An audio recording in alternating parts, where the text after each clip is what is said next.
Hi, this is Kevin with Advanced Leather Solutions. What we have in front of us here is a 3-seat sofa that is experiencing a problem that we call print coat failure. So I'm going to define print coat failure by first giving you a little bit of background about how the leather was colored in the first place. While this is an exaggerated case, it's not an unusual situation that we see commonly with leather furniture that has got some age on it. In this particular case, the leather is actually only about 2 years old. However, it's heavily used. And so we've seen sort of an accelerated version of print coat failure with this piece. But on to first a description of how leather is colored.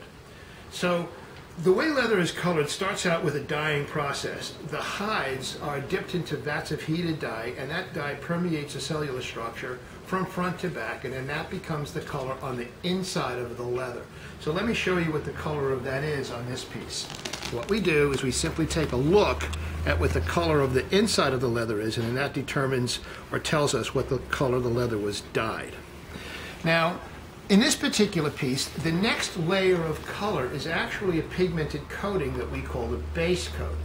The base coat then creates one uniform monochromatic look of all leather surfaces, and in this particular case, the base coat is what we see here as this yellowish color. Now, over the top of that is the print coat. So the print coat then is applied in an erratic fashion that creates a mottled or color variation effect. The whole objective is to give the leather sort of an organic look, as leather would be looking that way if it was strictly a dyed leather. And so in this particular case, you can create all kinds of fancy looks by doing that, in the sense that you can also create antiquing effects and this kind of thing.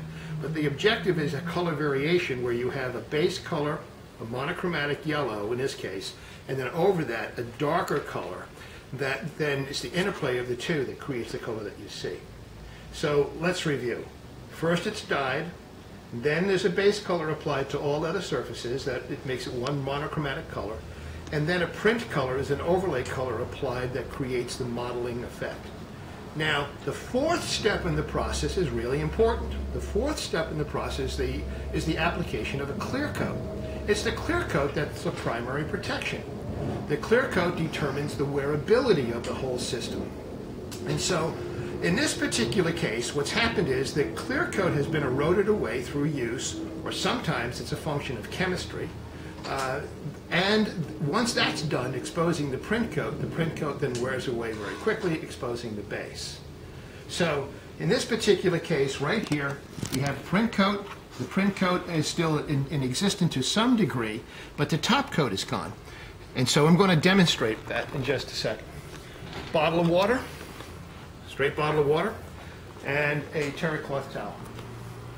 So I'm going to get the terry cloth towel slightly damp to the touch. The objective is to, as if I was going to do simply a simple wipe down of this piece. So now we have some dampness in the towel. And what I'm now going to do is I'm going to wipe the towel across the surface. There you see. So in this particular case, you can see this purplish color, and it's really the interplay between this color and the yellow that creates the render that we see here. So that's the print color that's coming off of the piece.